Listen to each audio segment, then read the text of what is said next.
regulatory driver for accessibility is the American Disabilities Act, and there are two main sections for disability.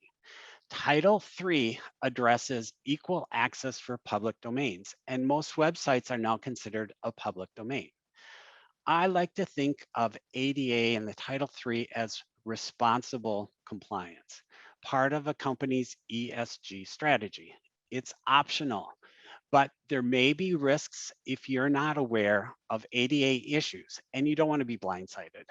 So you'll need to decide kind of what direction to go in for this.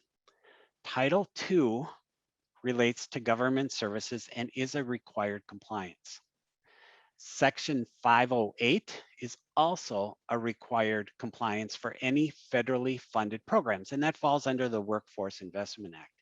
So for the industries we support, examples of this would be the FDIC, the Consumer Financial Protection Agency, the CMS, Centers for Medicare and Medicaid Services, and HHS, Health and Human Services.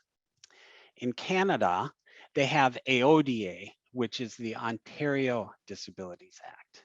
But the core of all of these regulations is to provide equal access to everybody. And with today's technology, that's very doable.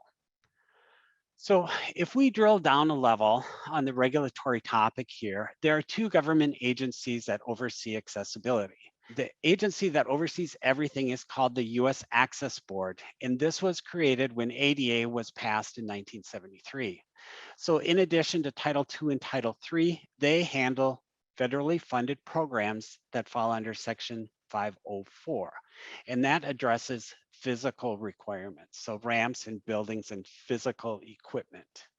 And Section 8, which is everything electronic.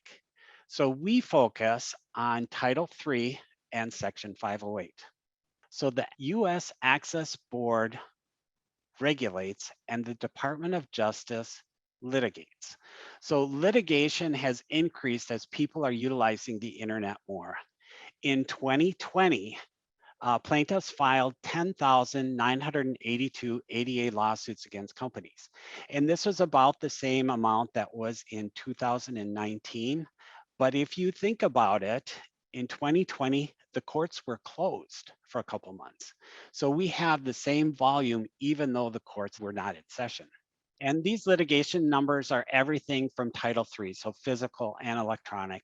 They don't include anything on the state level or civil lawsuits because they're a little bit more difficult to accurately track. So that is just Title III. In January of this year, 2021, there were 1,108 cases that were filed, and that was the most ever in a single month. And I thought it would be interesting to look at the lawsuits filed by state. So here are the top 10. The state of California had 5,869 cases, followed by New York, to about half of them, 2,238. Then Florida, Texas, Georgia, kind of that Sunshine Belt area there. But it begs the question, why are there so many lawsuits?